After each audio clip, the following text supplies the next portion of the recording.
గాజులు కొనుక్కునేటప్పుడు కూడా ఆదివారం కానీ శుక్రవారం కానీ గాజులు కొనుక్కుంటే ఆడవాళ్ళు భర్తకు కలిసి వస్తుంది. మంగళవారం కానీ శనివారం కానీ గాజులు కొనుక్కుంటే భర్తకు సంపాదన తగ్గిపోతుంది. కాబట్టి ఆది శుక్రవారాల్లో గాజులు కొనుక్కోండి. అలాగే ఆడవాళ్ళు ఎప్పుడైనా సరే పూజ గదిలో దేవుడి ఫోటోలు దక్షిణం వైపు లేకుండా చూసుకోండి. దక్షిణం వైపు ఫోటోలు ఉండి ఆ ఇంట్లో యజమాని పూజ చేస్తే కూడా లక్ష్మీ కటాక్షం తగ్గిపోతుంది. కాబట్టి భర్తకు సంపాదన పెరగాలంటే ఆడవాళ్ళు ఈ ప్రత్యేకమైన నియమాలు పాటించండి. మీ భర్త సంపాదన రెట్టింపు చేసుకోండి. మీరు నిత్య జీవితంలో తీవ్రమైన ఆర్థిక ఇబ్బందుల వల్ల సతమతం అయిపోతున్నారా?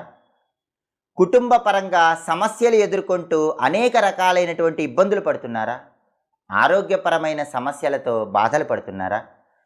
దైనందిన జీవితంలో మీకు ఎదురయ్యే ఆర్థిక, ఆరోగ్య, కుటుంబ సమస్యలకి అతి సులభమైనటువంటి పరిష్కార మార్గాలు తెలుసుకోవాలనుకుంటున్నారా? అయితే మా మాచిరాజు భక్తి ఛానల్ని తప్పకుండా చూడండి.